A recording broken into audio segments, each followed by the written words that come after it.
Wednesday, August 7th. I feel like I'm forgetting something. What am I forgetting?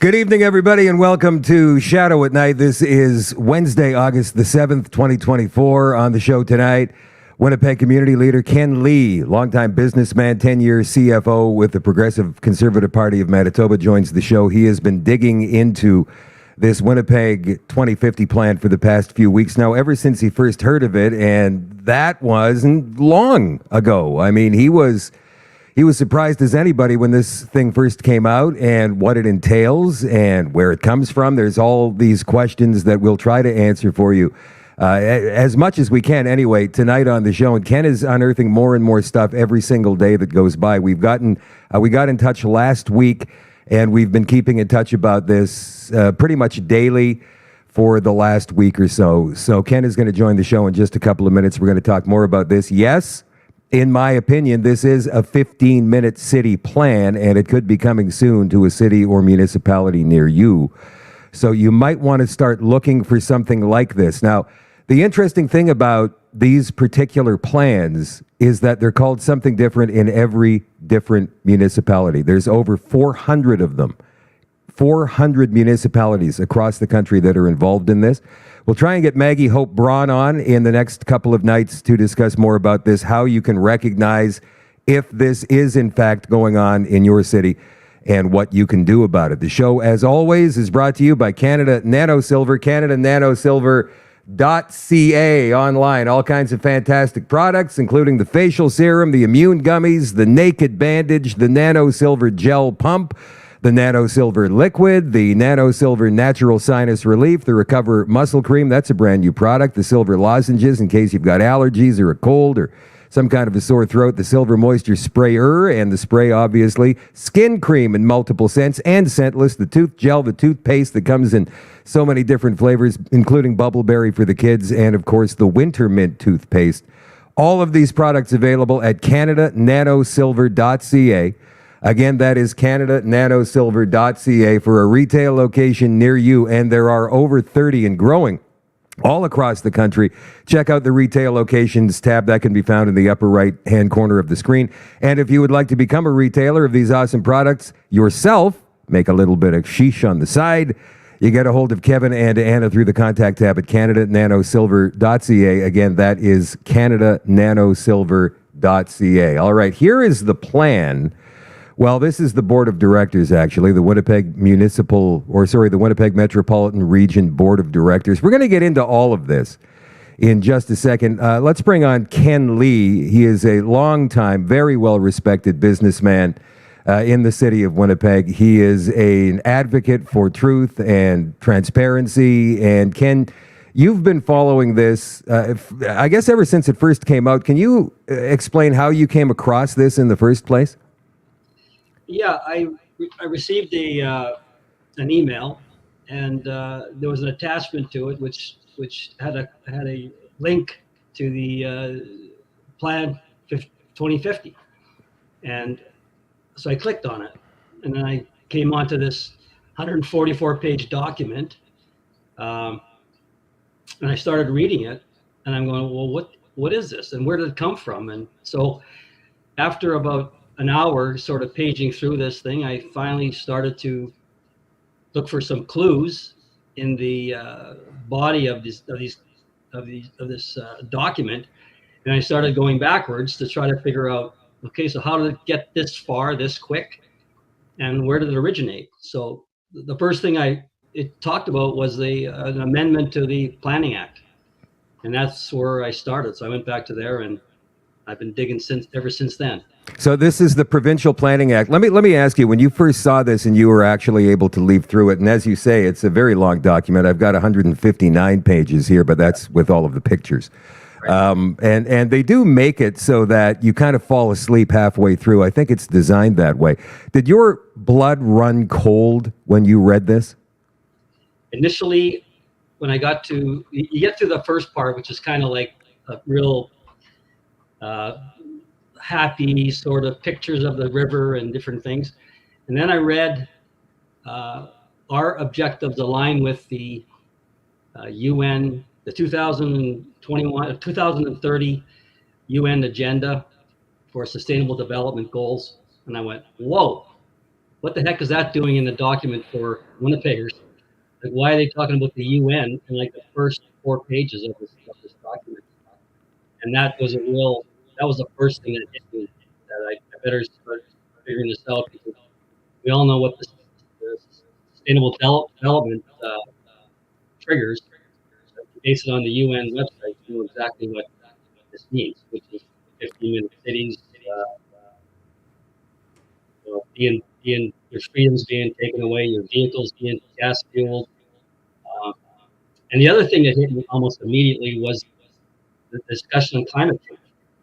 So what's a planning act, or what's the plan for the future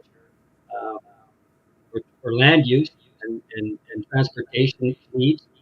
All of a sudden talking about climate change. So it turns out climate change is the entire framework upon which this document was prepared. So the Capital Planning Region operates, and this is what it says in their document, page 6.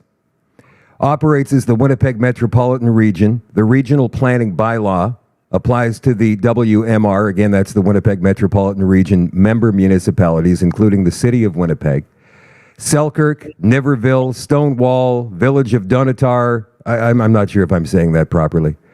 Rural municipalities of Cartier, East St. Paul, Headingley, McDonald, Richaud, Rockwood, Rosser, Springfield, St. Andrews, St. Clement, St. Francis, Taché, and West St. Paul. So in all, there are 18 different municipalities in on this, and each one of those municipalities has got a representative on the board of directors, plus 4 provincial appointees. Do you know anything about how these people were appointed to this board, and who created this board in the first place? Where does it come from? Yeah, so that's where I got to the amendment to the Planning Act, Planning Act of Winnipeg, and in May of 21, under the PC government, they amended the Planning Act. And when they did it, the major amendment was done to create a region as opposed to a city. So this has been done across the country. I checked in Edmonton, Calgary. They did it a little different in Manitoba, because in some of the other jurisdictions, I understand they started to amalgamate the municipalities into 1 or 2. So they take 3 municipalities, put into 1, and they kept on getting these areas bigger. In Manitoba, in Winnipeg, they just created the capital region, and they legislated that these 18, the thing that you just read there, Shadow, they legislated 18 communities to be part of the capital region. So that's where it started. And then from there, it really started getting kind of crazy, because it talked about a private corporation that's legislated and given a mandate. And so it talks about that the capital planning region / WMR is a private corporation without shareholders, so like a nonprofit. And then the very next line, it says this planning region will not be subject to any of the rules under the Corporations Act. So they're not answerable to anybody, Ken? No, they're not following the rules of the. So every corporation in Manitoba has to follow the 77-page Manitoba Corporations Act. It's just called the Corporations Act now. Yeah. And there's all the, everything's in there from, just a way a corporation has to operate to maintain its legal status. This particular corporation, it says, is exempt from the rules that apply to all corporations in Manitoba. I'm not sure what that means. I'm not sure exactly what particular sections they don't abide to, but they don't have to abide to any based on the fact that they're exempt from it, which is really strange. Like, why would they be exempt? Why would the government say you don't even have to follow, you're going to be incorporated, but you don't have to follow the rules of corporations in the province? So we've got a representative from each one of the 18 municipalities involved in the Winnipeg Metropolitan region, including there are 4 appointees. Let me bring them up on the screen here for everybody to see. You've got the WMR chair, who is Michael Moore, and he's a provincial employee. What do we know about this fellow? Michael Moore has been around for a long time in these types of roles, not government, exact government, but offshoots like NGOs, non-governmental organizations. I think I first ran into Michael in '99, maybe, with the Pan Am Games. He was worked on the staff. I was on the board as a volunteer. He had a fairly significant role, I think, in the Pan American Games in '99. Then he resurfaced. I might miss some of his positions, but as the CEO for restaurants in Manitoba Restaurant Association. And then later he was with the Home Builders Association in a similar CEO role. And then he becomes part of the WMR. So he might have had some other positions in between. Those are the 3 that I remember: the Pan Am Games, Restaurant Association, Home Builders. So he's a board jumper. That's his role. He goes around chairing boards that he has nothing real to do with, no stake in the game. Yeah, like he would be a classic bureaucrat, non-government bureaucrat, I guess, that would get in. He would know how meetings should be run. He would know all those things that it's necessary to be an executive director of one of these nonprofit organizations. Okay, then we've got the vice chair, who is Elizabeth Saftiuk. Have you ever run across her in the past? I have not. Okay. What about this one? Chief Gordon Bluesky. Is he the guy who tried to shut you down during your presentation a couple of weeks ago? I don't know if he was the guy or not. I did meet one of the guys. Jim Bear was also at that meeting, and he is in the brochure. And I met Jim during the Pan American Games. We were on the board together, but I don't know Mr. Blue Sky. I don't know him at all. Okay. We've got the city of what? I'm sorry, go ahead. I think there's only 3 appointees right now. They can expand that to, they could get 1 more if they wanted to have 4, but they only have 3 right now. Those 3 at the top of the page there. You got the mayor of Niverville. You've got a councillor from Selkirk. You've got the mayor of Winnipeg in this. There's the mayor of Stonewall, the mayor of, how do I say this? Dunatar? Yeah, I think so. Yeah. You know what? I'm sorry, guys. If you live in that village, I'm not familiar with it somehow. I don't know how. There's only 998 people in that particular village. Okay. The RM of Cartier, the Reeve is Krista Van Mitchell. All of these people are on this board voluntarily, I'm assuming. You've got the mayor of East St. Paul, Carla Devlin. The mayor of Headingley, Jim Robson. You got the Reeve of McDonald, Brad Erb. The deputy mayor of Richaud, Shane Peltier. The Reeve of Rockwood, Wes Taplin. The Reeve of Rosser, Ken Mulligan. The mayor of St. Andrews, Joy Soul. The mayor of Springfield, Patrick Theron. The Reeve of St. Clements, Debbie Feickelhorn. The Reeve of St. Francis, Delmer Knott. The mayor of Taché, Armand Poirier. And the mayor of West St. Paul, Peter Trujan. So each of these areas has only 1 representative on this board, including the largest one, which is the city of Winnipeg, representing 785 or 800,000 people, as compared to the rest of them combined, representing 125,000 people.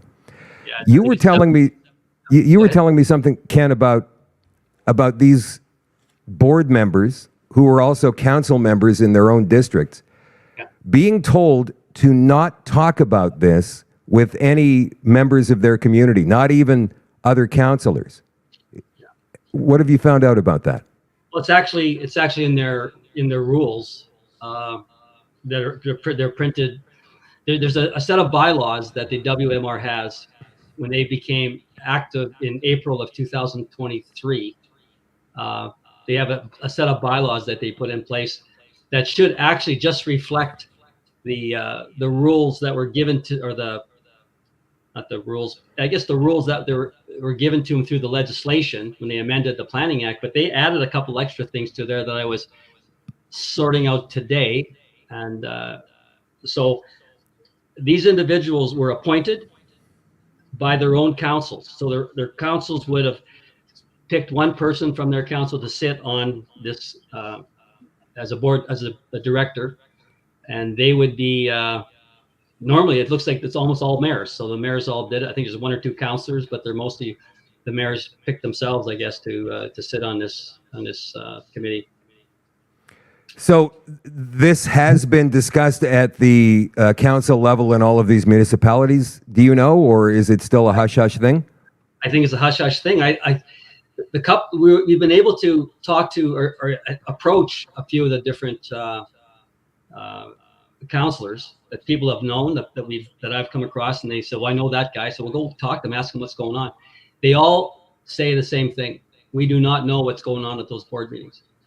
And one of the people who was on the board actually said, this is anecdotal, said that we were told not to disclose to our fellow board members back in our own municipality exactly what's being talked about in the board meetings for the WMR. In fact, like I said earlier, it's actually in here where it says during the public hearings that the appointee to the as a director to the WMR should not discuss this with anybody, even I guess their wife, or husband. But it's just a series. When you go through their rules, it's a series of censorships everywhere. They're trying to quiet this guy down, or this guy can't talk out of in their own meetings. If they censor you, you have to apologize, and you have to be quiet as soon as they say you're out of order. The rules are you have to stop talking and be quiet until you apologize. Like this, it's crazy stuff in here. Like was it like kindergarten or what? Like, so seriously. What are the most egregious areas of this document here? I'm just kind of flipping through it right now. Do you have any page numbers that you want to bring up? What document are you looking at? The plan, the actual plan?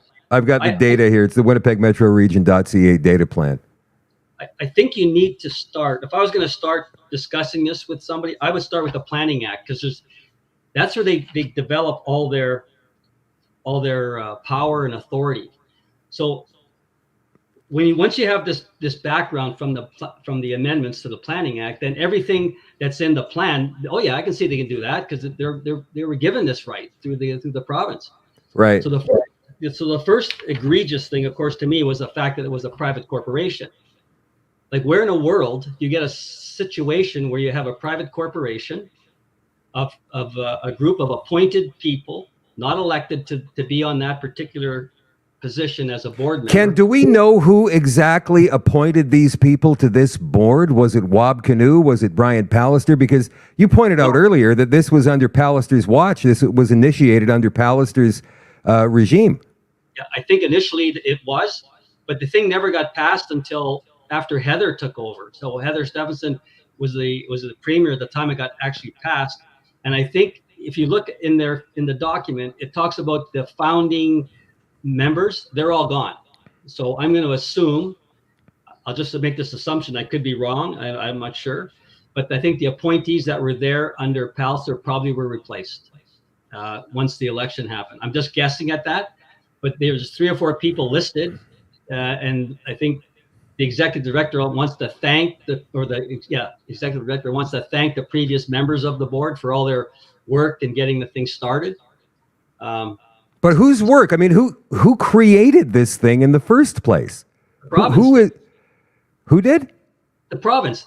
I know what you mean. But like, we talk about the province, are we talking about one person in particular, a group of people, a part of the government, one certain ministry, a level of bureaucracy? I mean, we can say the province all we want, right? But I mean, do we know exactly. I don't think we actually know an individual who would have done the things that you're saying. So if I had to guess, initially it would have been Brian Palliser's administration that got the thing rolling. And I can back up to that point, because when that capital region plan was set up, initially there was some of my clients were invited to some of the founding meetings to discuss what this thing was going to do. And the only thing that was discussed, as far as I know, was the transportation corridors. They didn't talk about population density or climate change or any of that kind of stuff. What they were talking about was transportation, to move products and goods through the city in a more efficient fashion. So when my client said to me that's what they were talking about, I said, well, that doesn't really make any sense, because right now the city is doing everything they can to slow transportation down through the city. I mean, they got one city councilor, Janice Lukes, in Fort Richmond area there, and she wants to make the entire speed limit in her whole riding 30 kilometers an hour. And then you've got building bike lanes on major thoroughfares. You got them on Stradbrook, you got them on River, Goulet, Marion. These are they're not main thoroughfares, but they're thoroughfares that are used to get to work in the morning and get home. And now they've got big bike lanes that aren't even being used, even in the summertime. So instead of going through and saying we have to fix the transportation corridors, they should start by getting rid of all those bike lanes, moving the bike lanes to where the sidewalks are, and let the people share the bike lanes with the bikes, because there's so few bikes anyhow, and let the cars back on the road and the trucks. So this whole concept, when it started, was about transportation. I'm saying, well, the city's doing everything they can to make transportation more difficult. They didn't even clean the streets this winter. The streets were the worst shape I've ever seen. There was ruts on Portage Avenue. Let's look at this part here. This is the part that's got a lot of people upset. And as you were pointing out earlier, this is all about the climate change agenda, the UN Sustainable Development Goals. So section 1.8.2, to guide regional transportation planning, the Winnipeg Metropolitan, whatever the group, will lead regional transportation master planning, which at minimum identifies where possible to implement regional transportation options, including regional transit, blah, blah, blah, blah, blah. Mixed use nodes, develops and strengthens a regional network of active transportation infrastructure, considers future technology such as zero emission vehicles and autonomous vehicles. Yeah. And then they start talking about limiting access to certain roadways based upon what kind of car you're driving. Yes. That is part of the plan. Yes. Like the bad words in here are fossil fuel vehicles, single occupancy gas fueled vehicles is a term they use in there.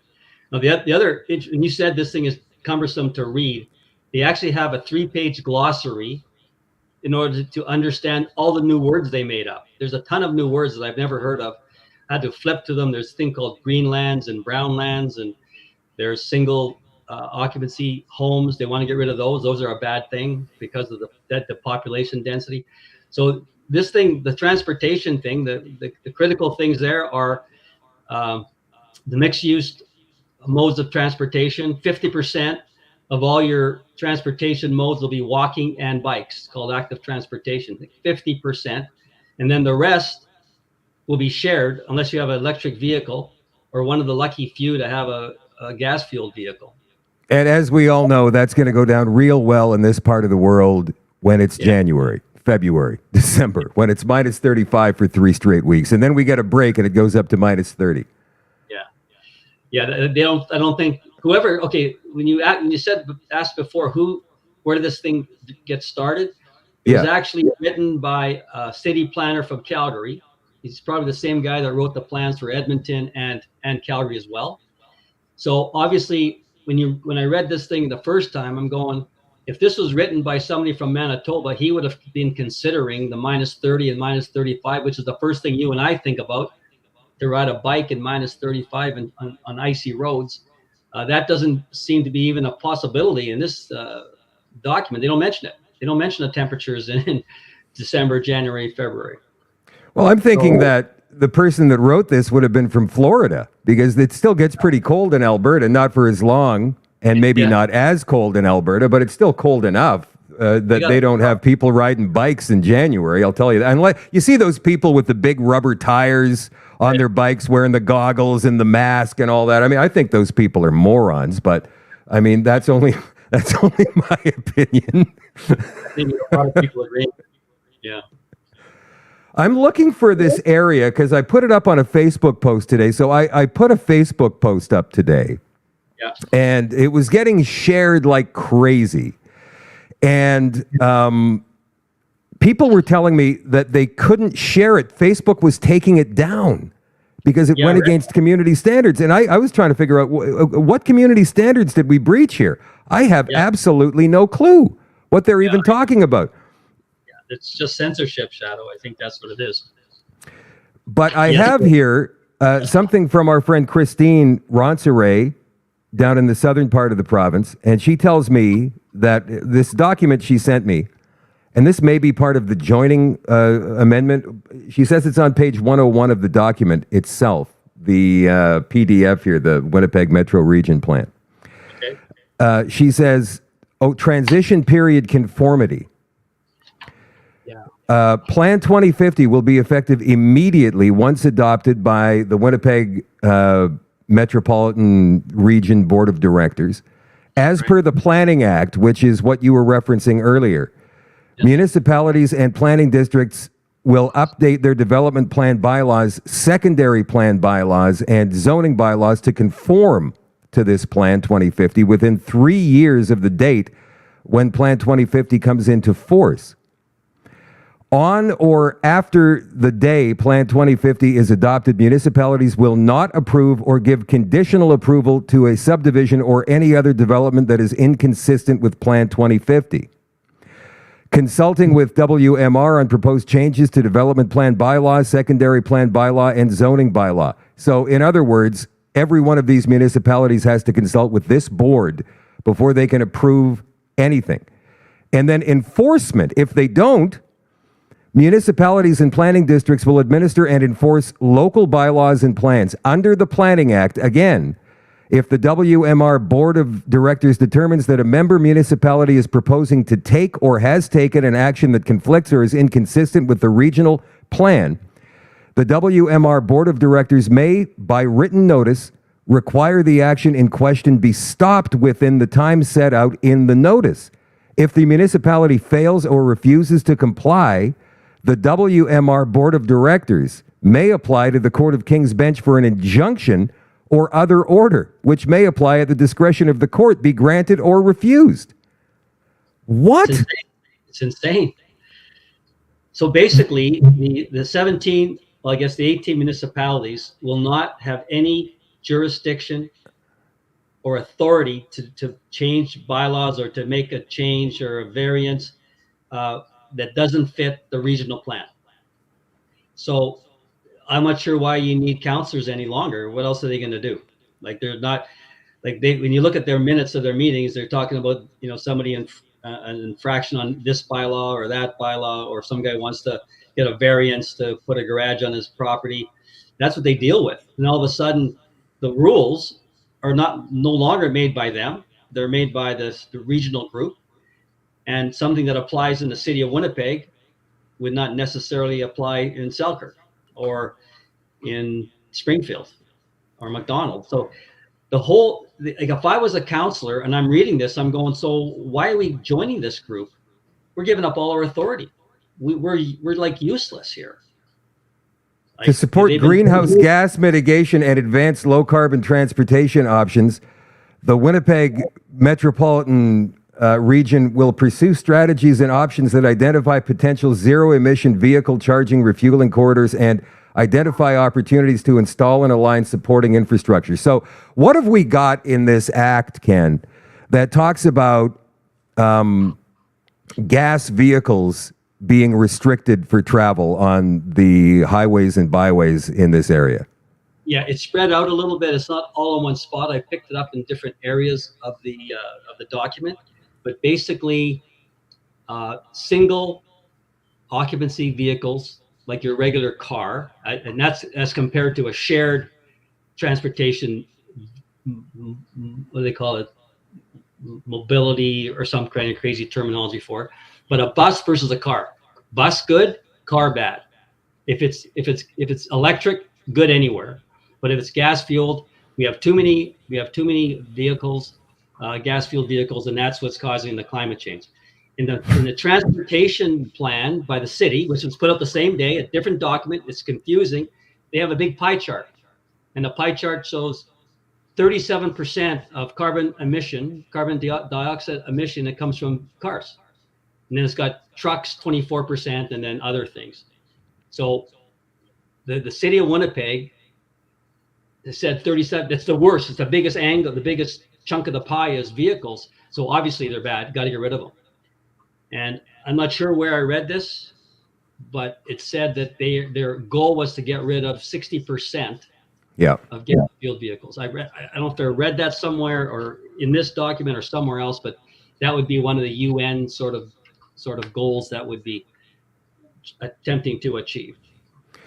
So this is not going to happen all at once, just so everybody is clear on this. They're not going to suddenly, the next day after this thing gets approved, they're not going to say, your car is going to be impounded because it uses gas or diesel. It's going to be a slow rollout. Totally. It's still going to happen. That's part of the plan. But the language is flowery, and when you read the document, you really have to go through it and almost read between the lines, and of course, it's designed that way. What about land use, Ken?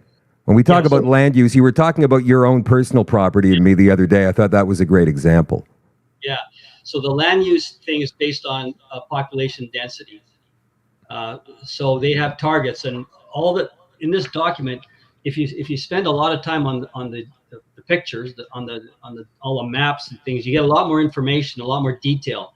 They pretty much, I'm an accountant and I know numbers are numbers, and you can't really, change a number. So if it's a number, you can sort of read it and say their target, ultimate maximum density, 370 people per acre.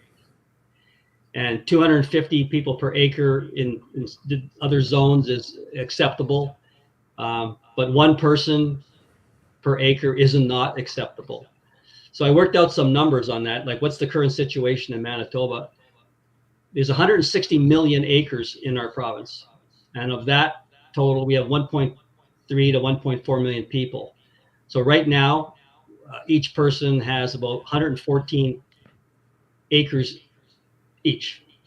But we don't need 114 acres each. So where's all the excess land going? Well, it's parks, beaches, fishing places, hunting. Personal property. I mean, let's be honest. Golf courses, that kind of thing, right? All that kind of stuff. So one of the reasons that Manitoba is such a great place to live is just that we have so much space. We have space. So why would we want to cram people into little ghettos? They call them, complete communities now, not 15-minute cities.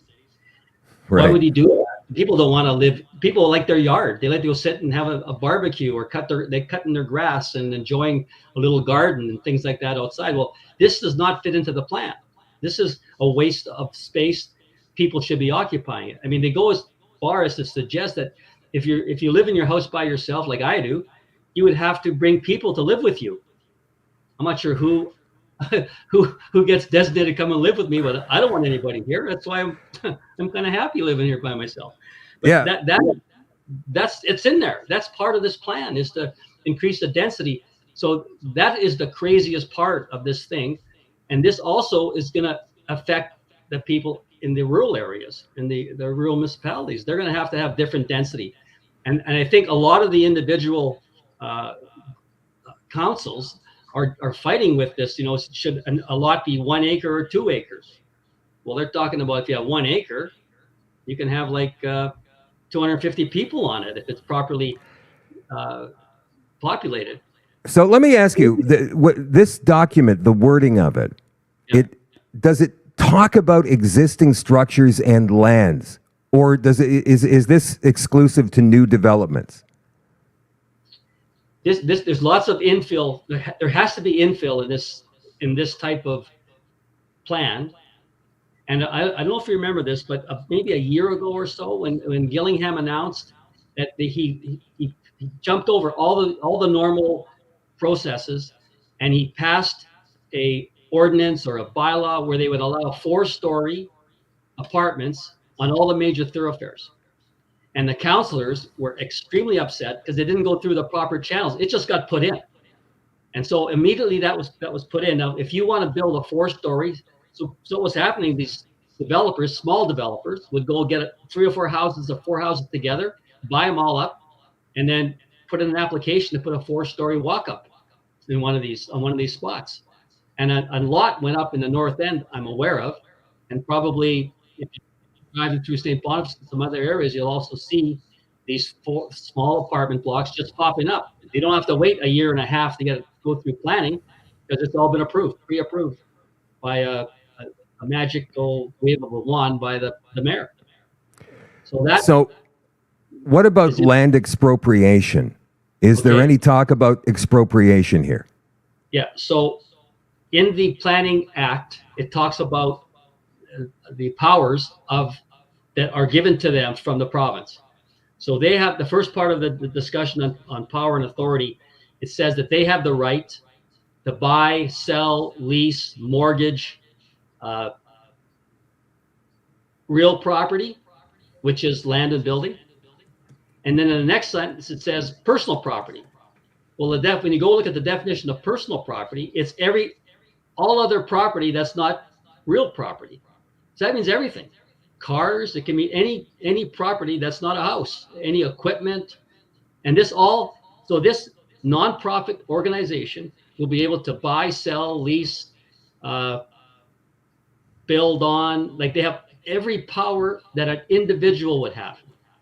It even states that they call it a natural person. So this nonprofit organization will have all the power of a natural person. That means something in legislation. That means it can be just like us, you and I, all the stuff we can do. That's given to this group. So it goes through all these different things that they can buy land and do everything they want. And then the very next section, it says they have the power to expropriate property. This private corporation can now expropriate property. So what does that mean? That means they can come to a place like mine, 5 acres of land that nobody's living on. It's just a big field. And they could go to me as the owner. They would say, okay, you have 5 acres times 250, 1,250 people. You got to build an apartment block on here that can house 1,250 people. So wait a minute, they're going to tell you that you have to build the apartment building, or they're going to take the land and do it themselves? No, the way it's worded is they would approach the owner and say, we're asking you to do this. So of course, I'm going to go like, what are you, nuts? I don't want to build an apartment block there. Like, no. So fine, we'll just expropriate it. So they pay me for that lot, and then now they own it. The nonprofit group owns it because they're not the city, or the city expropriated some of my land for the Sterling Lion Parkway here a few years ago when they built a key on that. And so the city owns it, and then they made it into a wider road. In this case, this group can expropriate property based on land use, based on population density, then take your land, and they can go to a developer and say, would you like to buy this land and build, an apartment block on here for 1,250 people? And they'd go, sure, yeah, we like that spot. So if you take this a step further, so what could actually happen in real life? You could get a developer go up and say, you know what? I like that property over there on Wilkes. Can you expropriate that for me? And I'll put your population density on there. I think that's a really nice location. So why couldn't that happen? They got the power to go buy and sell and expropriate and sell it. So yeah, it's crazy. Ken, we've got a lot of land in this area. I mean, the Winnipeg area is pretty big for the population that we have. I mean, you can drive through the city and still see a lot of open fields. And why are they trying to jam so much? Where are all these new people going to be coming from? Well, you're gonna laugh at my answers, because of climate change, because they need people to walk and get rid of their cars, so they want to jam people in. And so they can walk and pick their groceries up or drive their bike. That's this Eden that they're looking for, this paradise that they want to get you into a 600 square foot apartment.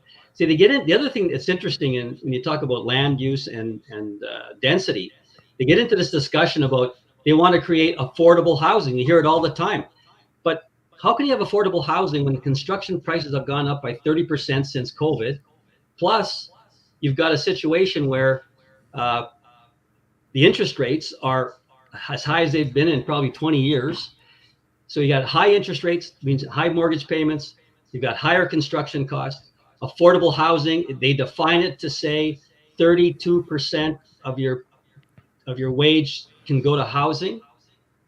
So what can you afford for that percentage of your salary? Well, it's basically nothing. 600 square foot apartment cell. I mean, that's apartment cell. You should put it like that, apartment cell. That's and that's what. But you see, this is what Trudeau has been talking about when it comes. We're going to build, right? What are they building? And Poilievre too, for that matter. You guys, we're not letting him off the hook here either. He's been talking about build. We're going to build apartments, right? What kinds of apartments? Like you're talking about ghettos, like the slums, like we used to see in Good Times, that TV show in the 1970s.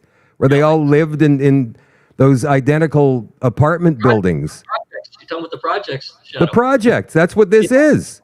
That's what they're doing. Yeah. And if their idea is this 15-minute concept, don't we? Even though they will deny that's what it's called, as you say, it's what is it now? Sustainable communities or complete communities. But actually, in the transportation plan that the city put out, they actually mentioned 15-minute cities in those terms, right in their document. Don't we already have that? Like, isn't everything that you absolutely need, available in the neighborhood you live in within a 15-minute walk or bike ride already? I mean, I know mine is. I don't have to worry about it. Yeah. Well, I mean, I could walk, but I prefer to take my car and take 5 minutes because I don't want to waste time walking. But that's the difference. Like you could walk if you wanted to walk, but nobody's going to walk. I'm not going to walk in this minus 30 to the co-op over here. I could walk there in probably 10 minutes or 5 minutes. I'd rather take my my car in 2 minutes. So people aren't going to start to change their way of life. I know change is hard, but people aren't going to do that. Well, that's what they want. They want us out of the cars. Ultimately, this is all about the UN green agenda, as you pointed out earlier.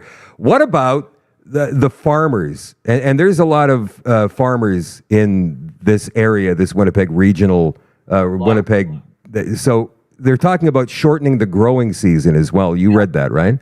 I did. I don't understand that. I'm not a farmer, but they say start in the end of May as opposed to the beginning of May. I guess that could pretty much ruin every crop going. I mean, that would be really dependent on the weather to come up with a successful crop. Well, we've already got a short enough growing season in this part of the country as it is. They're going to make it a month shorter. That there's no way any farmer is going to be able to make money. And that's another thing that we've been talking about. They are trying to get rid of the farmers so they can take it over themselves. The big conglomerates come in, the Bill Gateses. I mean, we've heard the stories that he owns the most farmland in the United States of America. I've never actually taken the time to verify that. That's only something that I've read over and over and over again, and I've never seen any denials of it. So this meeting tomorrow, are you speaking at this meeting in Niverville? So far, I have not. I sent one application in to talk, and they rejected it because I spoke at the first meeting. So I sent in a second request today, before the deadline, and I said I'd like to speak on behalf of KJL and Associates, which is my company, and I would be appointed to be the speaker of my own company. And the reason that this company wants to say a few words is because, first of all, we're a member of the Assiniboine Chamber of Commerce, and the Assiniboine Chamber of Commerce put out a support letter for Plan 2050. I discussed it with the executive director, and I said that you didn't call me and get my approval about this. There wasn't a vote. There was nothing. Like, who exactly gave you the authority to write the support letter? And I wasn't the only person. I know another one of members of the chamber also wrote a letter as well as I did. I didn't even know he did it. I talked to him later, and he said, "Yeah, I sent one." And so and then she told me that if you agree with the letter, then we'll put your name of your company on the letter. I said, well, shouldn't you put the name of the companies that disagree with it as well? Like, why wouldn't you do that? Like, if this is a chamber of commerce that we all sort of pay to be a part of. If you're going to show the companies that are in favor, you should also show the ones that are against it. And the interesting discussion I had with her was that she actually talked to me, because I've been unable to talk to most of the mayors I've tried to talk to. They just won't return calls. But she was saying that, this is about commerce, about the economy, about being able to take transit from Headingley to Winnipeg to get a job.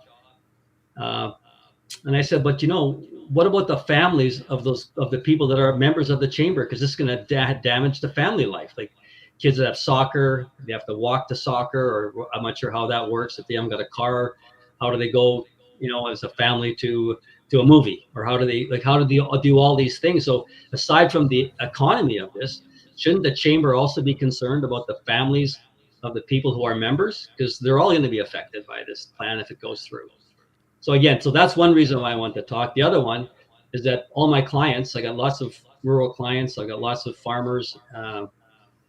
A lot of people have called me to talk about it that are clients, and are saying things like, we need you to go out there and talk about this for us. We can't go. We're working at 2:00 on a Thursday afternoon. So, talk about the process, talk about the actual plan. So I said, yeah, I'll see what I can do. So I applied again, and we'll see what happens. I haven't got confirmation yet, but I sure hope I get a chance to talk tomorrow. What was the mood count at the first one? I mean, and there was like 200, 250 people there, you were saying? About 250. I would say anger. Anger would be the number one thing. People were just angry. And they were angry at not only what was in the plan, but the way they've been trying to shove this thing through without anybody knowing about it. And even the rules of the hearing, like only having 2 public hearings. There's every complaint you can imagine. When they're attempting to put in a piece of legislation that's going to completely change everybody's life forever, and they have 2 hearings for 18 communities, they should have 18 meetings. And at least. Yeah. So the other thing I've been doing today, Shadow, I haven't talked to you about this yet, but I was on the Leving show yesterday, and I got a bunch of calls back from people who watched the show. So it was kind of cool. But an old lady from Arbor went from McDonald municipality, a guy from New Brunswick who was a little out there. Do you? Yeah. Okay. Never mind. So I called them back, and I said, what? Starting on Friday, we got a group of guys. We're gonna put together a tour of the 18 municipalities, and we're gonna hold information sessions, and we're gonna need venues to rent.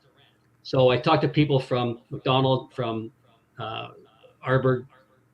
I don't think I've talked to the lady from our group about this yet, but the lady from McDonald, I said, can you snoop around and see, get us some locations that we can possibly use, rent, and put on an information session to let the people know exactly what this Metro plan didn't tell anybody. So tomorrow, I'm going to get the word out there during the meeting that we're going to try to get people engaged. Ken, you're talking to more people right now than you will be talking to tomorrow. I mean, unless thousands of people show up at this event tomorrow. And what you should know is that in the next 48 hours, this episode will probably be seen 20,000 times or more. So you are going to get a lot of play from this, just like you did from Jason's show. What we need, I think, maybe is a central hub or something where people can meet, and not necessarily a Facebook group, because Facebook's been censoring everything, right? So maybe build a quick website or something where people can go gather, get information, maybe give you a location that you can go and rent out, or even if it's Bill's barn, who cares where it is? Like you just go and you have this town meeting and you tell people what's going on, because as you point out, they're doing only 2 meetings. One they've already done, one tomorrow in Niverville. The meeting starts at 3, I believe, right? People gather at 2. Get there early, guys, if you want to get in, I think, because I also believe this board is going to try and stack the audience there with people who are in support of this. Yeah. I think that's what they're going to try and do, because they saw the last one and they weren't so happy, especially when you got people to stand up and say if you're supporting it or if you're against it, right? I mean, that was a great move, but at the same time, you gave them ammunition. So you got to get there early, guys. Niverville, it's the Niverville Community Center, correct? Yeah, not it's the building right downtown. I've been there before. It's a really beautiful building, and it might be the biggest hall they have there. I'm not sure what it's called. I think it's mentioned on the website, on the WMR website. There's gonna be a lot of people there. Like everybody I seem to talk to, they're gonna be there. They're gonna try to make it, even though it's 2 PM. You guys are booking off work. Going to take some time off from their own businesses to go and be there and support the group that's trying to stop the plan. You see this comment come up on the screen here? Is it Willie is saying try the local legions? That might be an idea. Yeah, that's great. Yeah, we will. And anything I can do to help you, Ken, obviously I will do in any way that you would like. How many people are you like? Are there? Was there a lot of confusion at the last meeting as well? People went because they had heard something they didn't like, and so they went down there and they didn't really know what was going on. I mean, we've still got a lot of work in terms of awareness, I'm thinking. Tons of people who went there last time just wanted to find out what was going on. And I was one of them. I mean, I had done quite a bit of research, enough research that I could give a presentation, but I spent hours to read and try to put something together for a 10-minute spiel. I found out immediately I was going to get through about 20% of what I had written. But it's people just don't know. I think people now know a lot more. Like we met with some people yesterday in Niverville. They were all understanding what was going on. They had watched some videos. They read parts of it, but still a lot of confusion. The same kind of discussion we had tonight here, where they don't know where it started. Why did it start? Why did the province do this? Why are the municipalities allowing their authority to be taken away?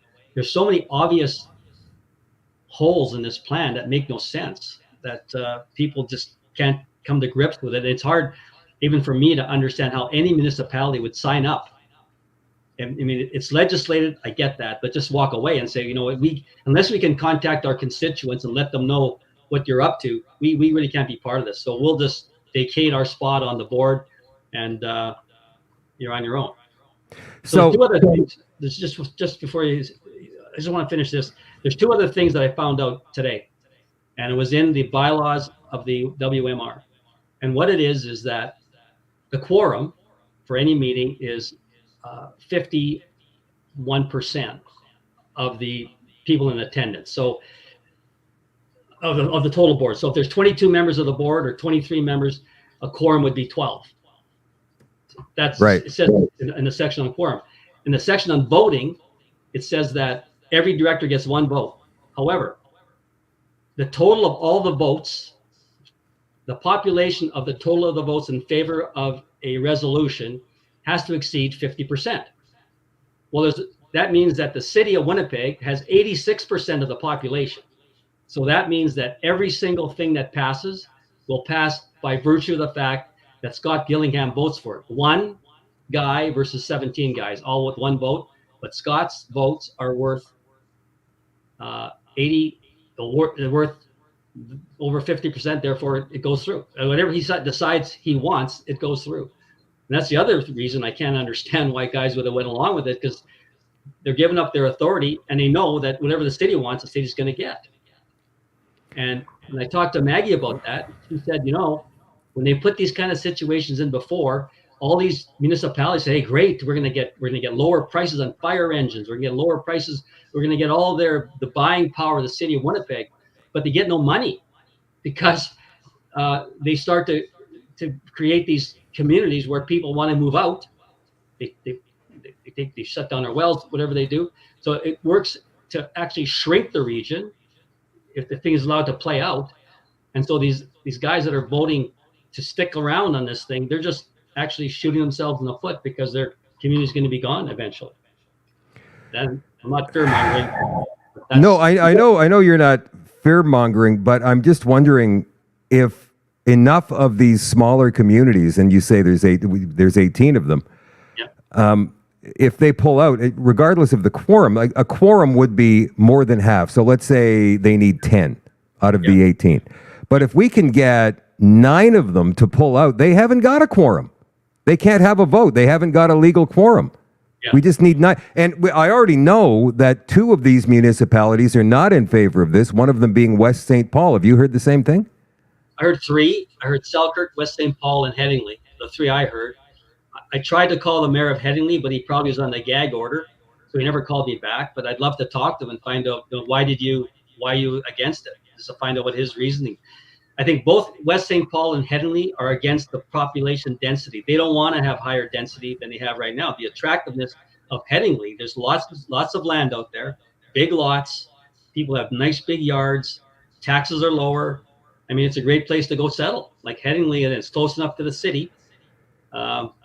And if they're building up their commercial business out there as well, they got the one side of the river, they have a sort of an industrial park, and then the other side, on the Portage Avenue side, they have all sorts of strip malls going up, and they got some really nice businesses. Headingley Sports Shop, they got some really nice businesses that have gone. So Headingley is like a bustling community with tremendous snow clearing and everything else. People live in Headingley love it. So of course they're against giving all their power to the city of Winnipeg. Well, they de-amalgamated from the city years ago. They moved away from the city. They said, no, we don't want to be part of the city anymore. Now they're roped back into it. Ultimately, I remember the NDP under Greg Selinger doing this thing years ago where they merged RMs, they merged towns. Yeah. Remember that? Yeah. I wonder if that was the beginning of all of this. Yeah. This thing's been going on since 1992. Like the UN plan 2021, now 2020, now 2030. 1992 at the Earth Summit is when this thing was born, like sustainable development goals. That's where that terminology came from. That's a long time ago. Maggie is in the chat right now. Maggie Hope Braun from Kickley is in the chat right now. And people are asking if you're going to come on, Maggie. So I sent you a link in Facebook. Feel free to join us if you like. But if you're in a situation where you can't, we appreciate that as well. But we definitely like your thoughts on this. So would it be an idea, first of all, I believe that we need boots on the ground here, telling people what the heck is going on, right? Knocking on doors. I mean, we need flyers out there. We need, hey, this is the thing that they're doing. What do you think about this? And the information sessions, as you say, we need those as well. We need an army of people. How much time do we have here, Ken, before they finalize all of this? If Maggie comes on, she'll tell. I asked her that question yesterday on the Levin show, and she said, don't worry about the time, because if you just convince one municipality to just drop out, the others will follow. And so if it's already in place, if one drops out, if 2, if 3 or 4, if 5 drop out, the credibility of this organization drops. Yep. Because that's 5 different mayors and councils that are going like, you know what, this is no good for our people. The other municipalities are going to have pressure on them to revisit why they're in. Like, why is Headingley dropping out and you're staying in here? Well, what's wrong with you? Like, we like what they're talking about. They want to have autonomy. They don't want to be part of this regional group we're going to get smothered by the city of Winnipeg because they have 750,000 people and we have 10,000. Like, yeah, it makes no sense from the municipality viewpoint. Well, the other thing is, and this is something that I believe to be true, when it comes to federal politicians, they're very difficult to get a hold of, right? Because they're shielded by that federal framework. Yeah. Provincial politicians are a lot the same way. Even the councils of large cities, even though they live in the community, you never really see them out there very often, and they're kind of like mini celebrities, and you can't get to them. But when it comes to a small town council, where where the councilors, the reeves, the mayors, whatever, they're not making their entire living. They get a stipend, a small amount of money to do that role, but they're not full-time mayors, full-time reeves, full-time councilors. They're doing it because they believe they're doing their community service, and they have to live in that small community with all of these people, and they know everybody. Everybody knows everybody else. Do they want to be the person that voted in favor of this United Nations globalist agenda? Do they want to be known as the person that, prohibited access to thoroughfares for gas vehicles? Do they want to be the person who shortened growing season in this region? For what reason? I mean, I'm not seeing where the benefit is for these communities outside of the city here. There's none. There's no benefits. That's why the fact that it was legislated, it's like an amalgamation. I think Maggie pointed that out. This is like an amalgamation, but it's kind of a slew foot. It's snuck in there, though. All of a sudden, we're a part of this big region, and there's all these great things, and there's a lot of councillors who are in agreement that this is a great idea. But I think you're right. As far as why would a council do this? I mean, they're taking away all their own power. And the other thing, when you mentioned that there's one thing about politicians I've known a lot at every single level, and all the things you mentioned are all true. But the one you didn't mention, which I think is true as well, is regardless of the level of the politician, they have one thing: they have power.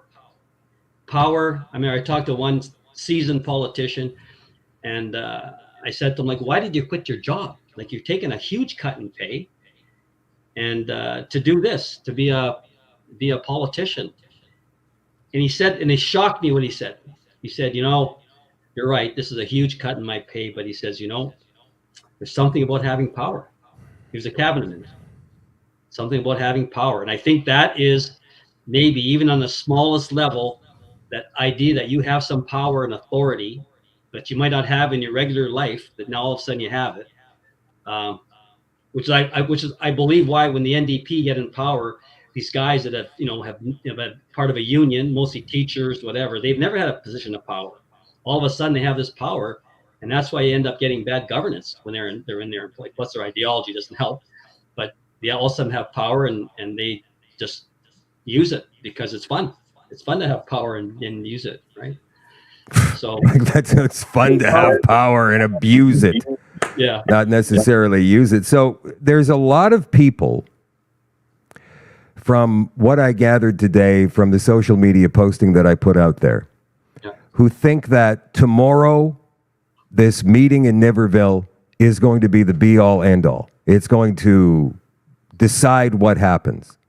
And I want you guys to know that that's not the case. This is strictly the second of two legislated meetings that this group has to have. They're not doing 18 like Ken says, and I think you're absolutely right with that, Ken. They've got to go to every municipality and talk about this, and they haven't.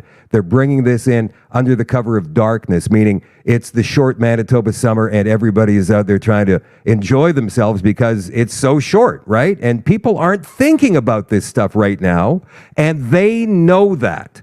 And that's why they're doing it right now. But tomorrow, like, aside from being able to address this board, there's not going to be any votes or anything like that, correct? It's just to address the board. This is the second reading. This will be the conclusion of the process for the second reading.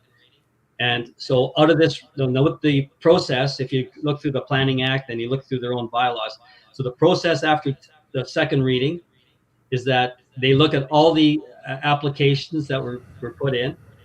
I think that you'll find tomorrow anybody talking is going to make a ask to the board to say, I think this should be delayed for 12 months or 6 months, or I think you should can the whole thing.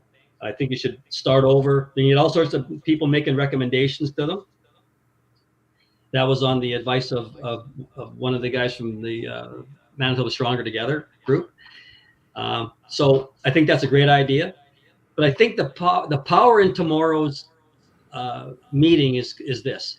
Like, when I'm going to be talking, I will not be talking, if I get a chance to talk, I won't be talking to them.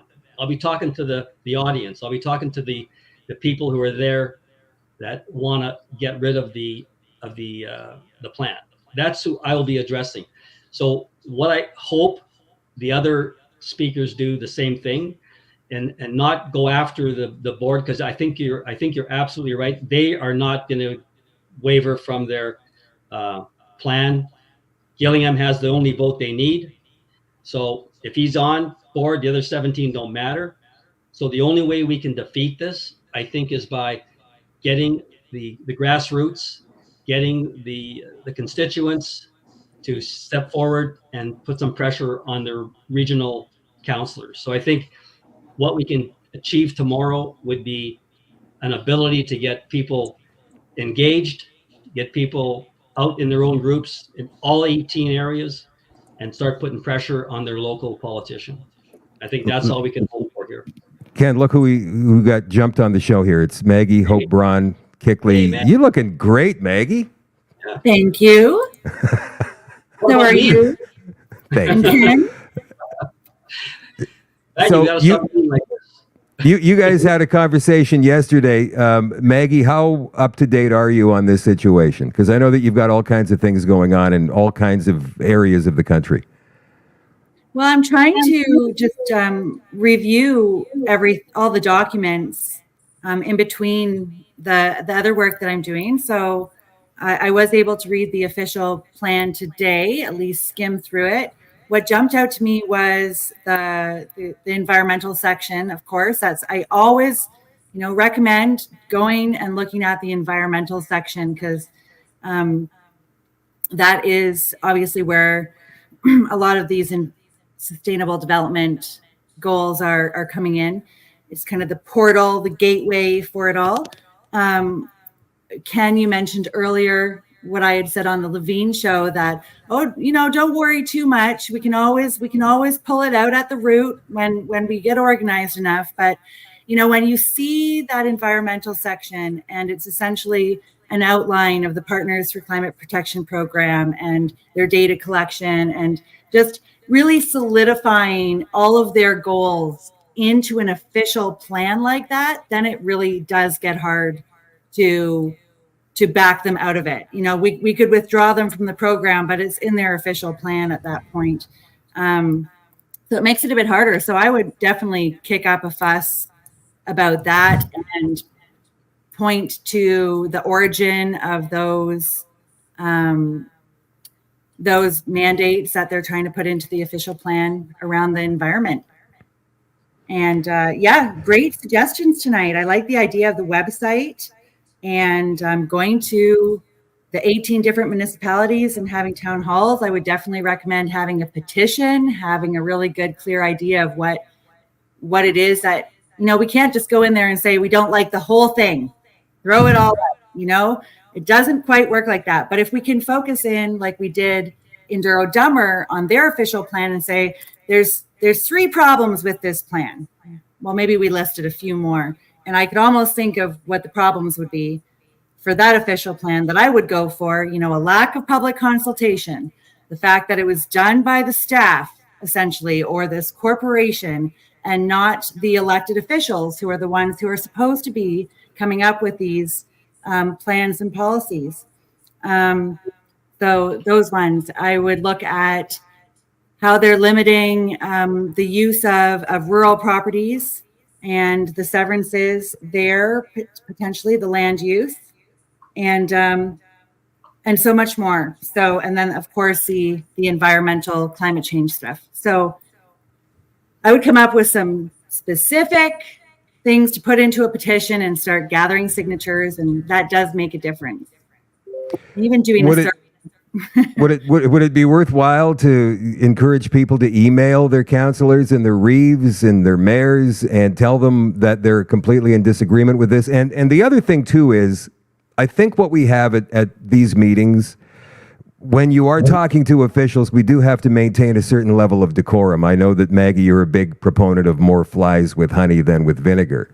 But at the same time, we need people educated to know exactly what they're talking about when it comes to this plan, so that they can talk about it rationally and they can explain why they don't want this plan in their neighborhood. They can't just rage against the machine here. You've got to give them reasons why, because the second you can't is the second they go, ha, we've got you. Yeah, they definitely and there's tools that we can use for that. I know everyone is new to the AI world, and we have to use it carefully, but sometimes I'll wake up in the morning and I'll see what's going on and I'll be mad, right? Just like everyone else, I get mad too. And I'll throw say what I would like to say to these people into my notes on my phone. And I'll just throw that into a little editor like Grammarly or something, right? Like just edit it and make it a little bit more diplomatic, okay? And then I toss that into the email to the counselors, and I actually get a response. Whereas it came out exactly how I would like to say it, I wouldn't be getting a response, and I'd lose all respect that I possibly could have had with them. And it does make a difference. So, we have to realize that we're battling a bit of a fictional realm when we're up against these plans. It's all about the words. So yeah, there's tools that we can use to express ourselves if we're not quite sure how to do that diplomatically. Without yelling and screaming. And maybe, you guys watching tomorrow, if you are going to this meeting in Niverville, let me suggest putting on a collared shirt. Yes. Or, Maggie, I know you're a big one for looking the part, right? Yes. When you go out and you are making a case, you should probably dress yourself up a little bit, guys. And, I know there's some folks out there saying, this is the uniform of the redneck, and I'm going to, look, guys, that's cool. I understand that. But just think about this as you're going to church on Sunday morning, and maybe you're going to put on a nice shirt and a pair of pants, or even a nice pair of shorts if it's a nice day tomorrow, but not flip-flops, an old pair of Adidas shorts and a wife beater. Because that's not gonna. And when I say wife beater, I'm talking about the shirt, not the actual boxers out in the Olympics right now. And I know, Maggie, I've been using AI as well for my emails and stuff, and to tell you, it makes me appear to be a lot nicer, more polite person than I've ever been in my lifetime. People nothing wrong with your talking, sounding like civilized here. But yeah, it does. I'm against. I still haven't done it yet, and I'm a little bit slow to pick up on new tech, and all the negative stuff we've heard about AI. Although I have had some interesting conversations with Meta AI in the last couple of days about why certain posts are getting taken down and the use of language. Somebody used Meta AI actually used the expression to me cisgender the other day, and I said, I believe that word is a pejorative, and I don't want you to use it anymore. I'm so sorry. I didn't mean to. They're actually very polite, that Meta AI. Yes, I like using it. So the meetings tomorrow, Ken, are you the one heading this up locally? Are you the man? No, I don't think I'm the man. I'm just one of many that are trying to get something done. I will, if somebody asks me to help out or do something, I'll always do that. But I'm not. But somebody has to lead the way in certain things, like this idea of having these 18 town hall things was sort of my thing. I haven't talked to anybody about it yet. I just kind of came across it today, actually after the meeting last night with those guys from Niverville. Got me thinking that these people are really engaged and they're saying the same thing. We don't know what's going on. Like, you got to tell me what's going on. Like, yeah. And that's the problem. People don't know.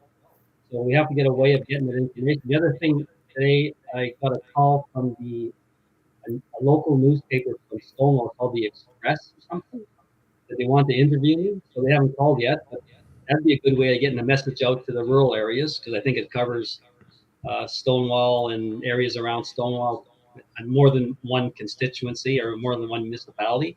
So that's another thing. We're thinking about getting some ads on the back page or front page of some of those local newspapers and get the message out that way, or announce billboards.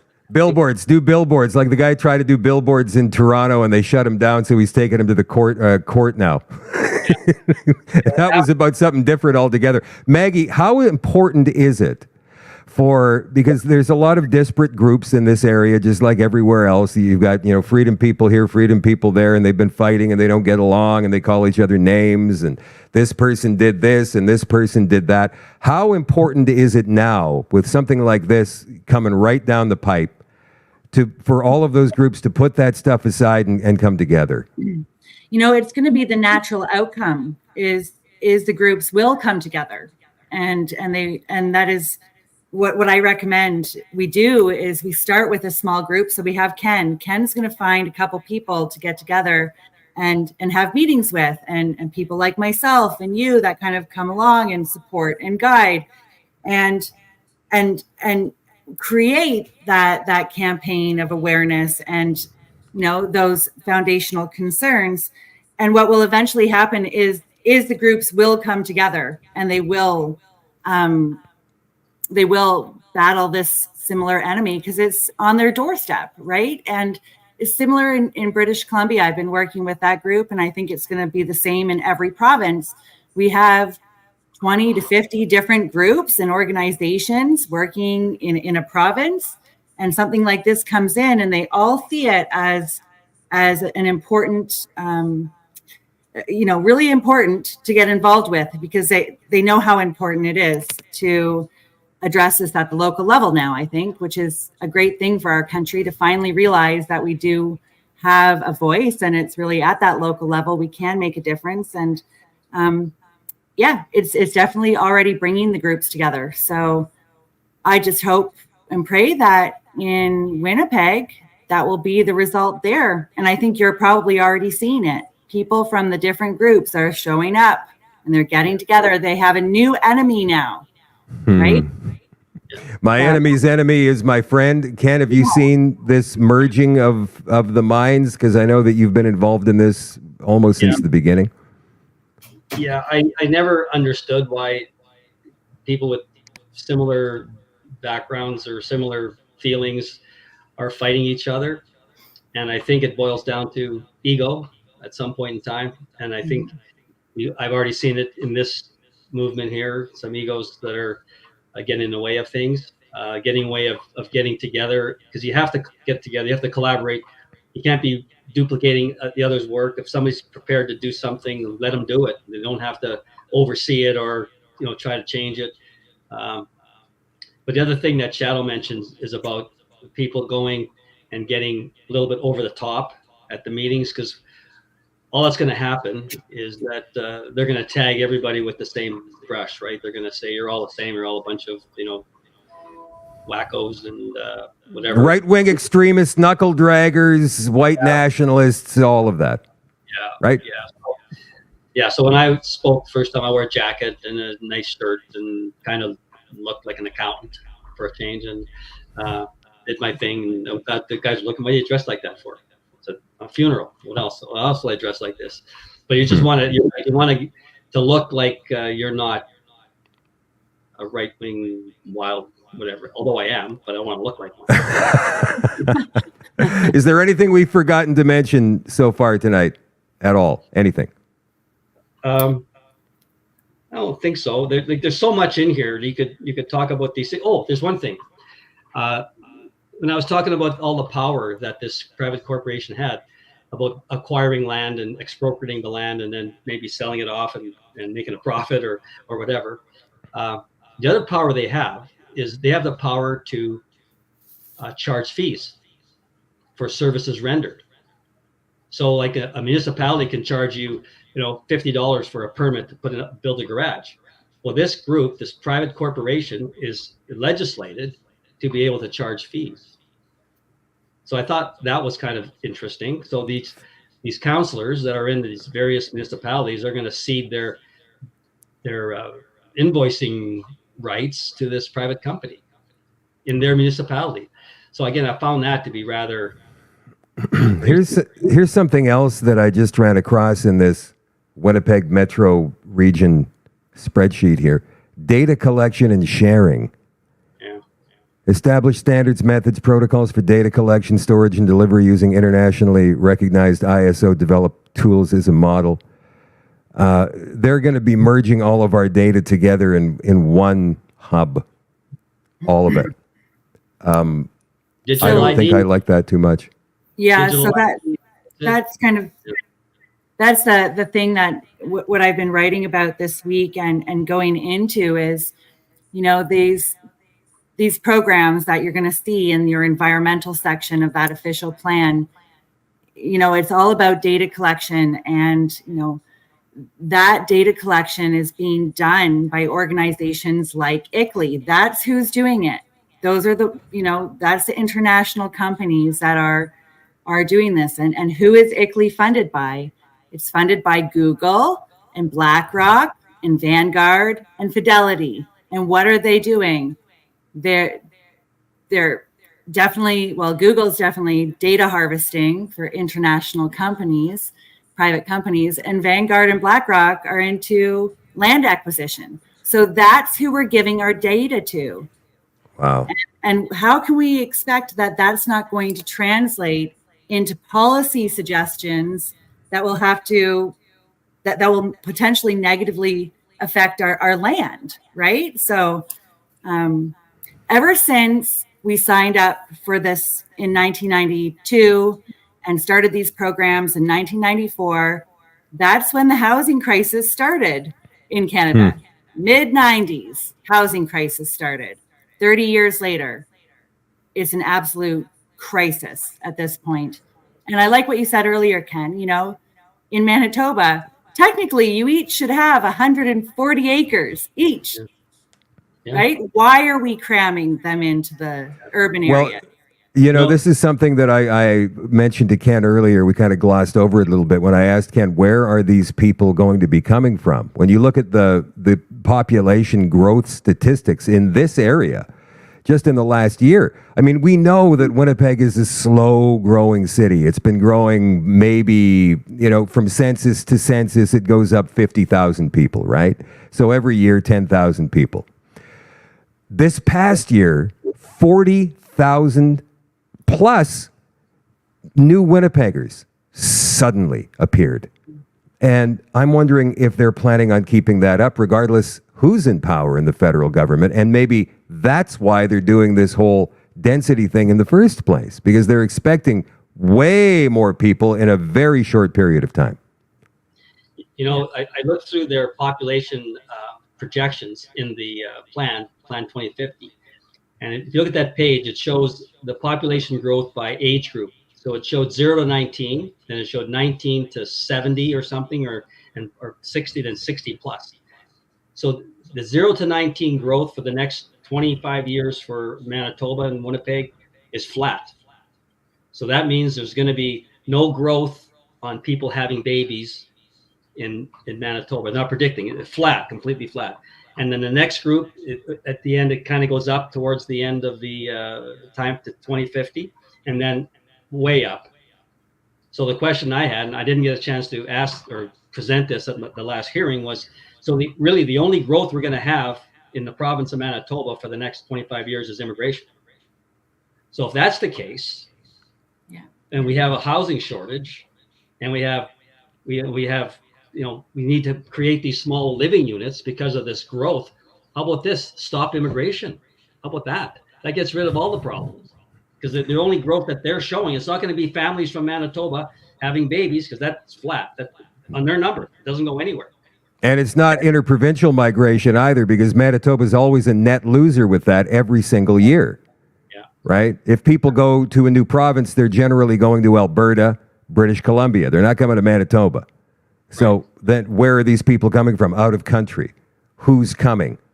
Right. Well, just look around you. Look around in your neighborhood and see. And I'm not saying that that's necessarily bad yet, but all you need to do to see what might be coming is look at what's going on in the UK right now, and in Toronto for that matter, where we had a bunch of Palestinian protesters trying to block an exit or an entryway onto the Gardner Expressway yesterday morning.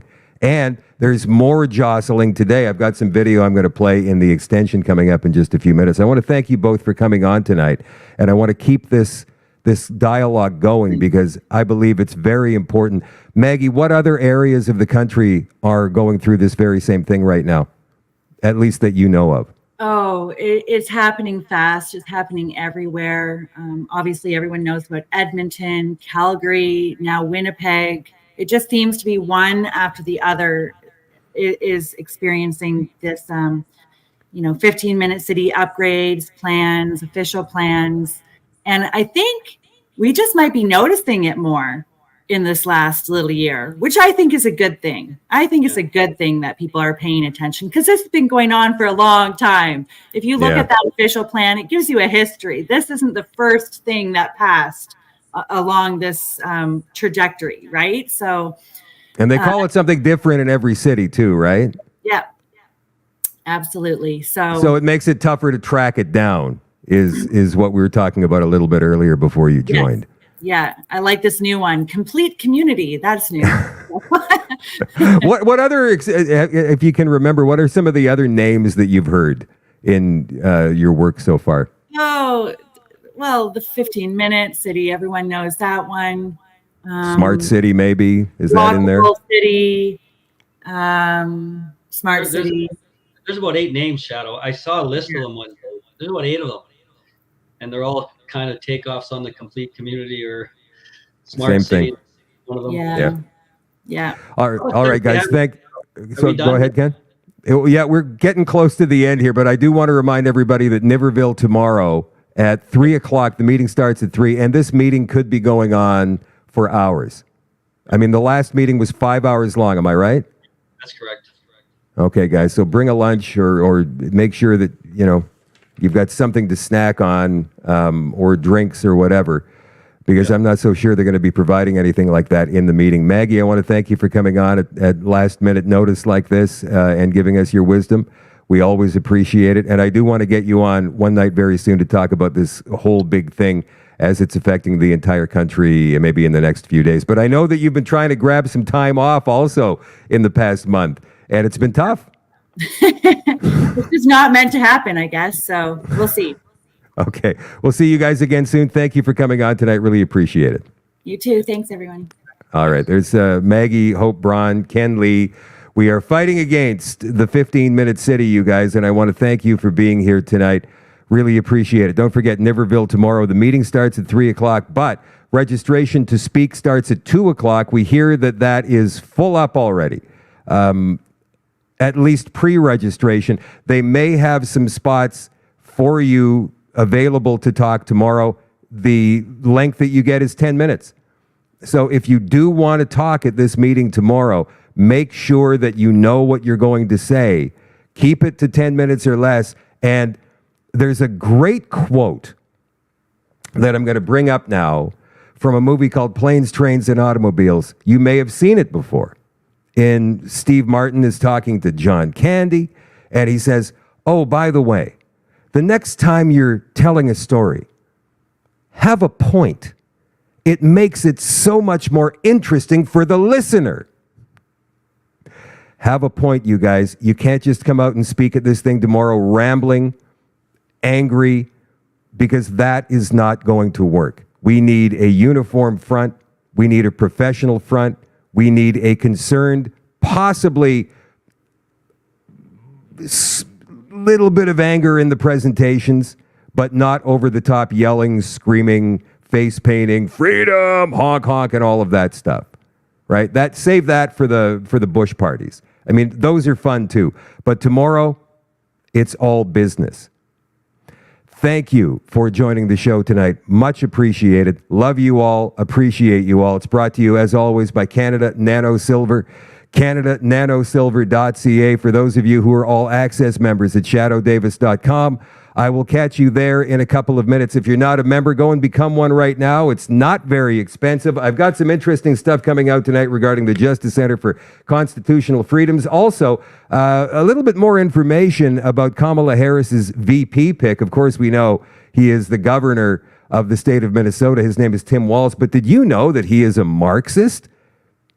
And quite possibly could be charged with stolen valor from his time in the reserve forces in the United States of America? Absolutely. And definitely the Republicans are trying to make hay with that. Also, one of my viewers sent me this today, and I couldn't believe it. Direct energy weapons do exist. So it's not a conspiracy theory. And this was found on the Government of Canada website. We're going to be talking about that and so much more on the extension in just a couple of minutes. I'll see you there. If not, I will catch you tomorrow night at 8 o'clock Central for another Shadow at Night live stream. Bye for now.